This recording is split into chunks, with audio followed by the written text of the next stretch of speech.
জাঙ্গি আছে? হ্যাঁ ভাই আছে। দাম কত? 500 টাকা। এত দাম কে ভাই? এটার কাপড়ের মান খুবই ভালো, তাই এটার দাম একটু বেশি। আচ্ছা, কাপড়টা কিরকম শক্ত হতে পারে এটার একটা উদাহরণ দেন তো। এই মনে করেন আপনি যদি 5 তলা ছাদের উপর থেকে লাফ দেন তাহলে আপনার বিচিমিচি ঠিকই ফাইটা যাবো, কিন্তু জাঙ্গিয়ার কিছু হইব না। বল্টু বলতো আমরা শীতকালে কখন ঘুম থেকে উঠি? স্যার, যখন আমরা কোনো মতে আমাদের প্রস্রাব পায়খানা আটকে রাখতে পারি না তখনই আমরা বাধ্য হয়ে ঘুম থেকে উঠি। বন্ধু, কিরকম মেয়েকে বিয়ে করা উচিত না? তোর ভাবির পছন্দ করা মেয়েকে কখনো বিয়ে করবি না। কেন?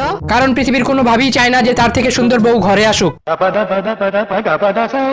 একটা কথা সবসময় মনে রাখবি, ইচ্ছা থাকিলে উপায় হয়। এমনকি ইচ্ছা থাকলে লোহার ভিতর থেকেও পানি বের করা যায়। স্যার, লোহার ভিতর থেকে পানি বের করতে আবার ইচ্ছা লাগে নাকি? মানে? টিউবওয়েলের কলরে চাপ দিলেই তো পানি বের হয়, আর টিউবওয়েলের কল তো লোহা দিয়েই তৈরি। বন্ধু, একটা কথা জানোস? কি কথা? মেয়েরাই কিন্তু মেয়েদের শত্রু। কি উল্টাপাল্টা কথা বলতাছস? বিশ্বাস না হলে তোর গার্লফ্রেন্ডে তোর বউয়ের সাথে পরিচয় করায় দেখতে পারোস।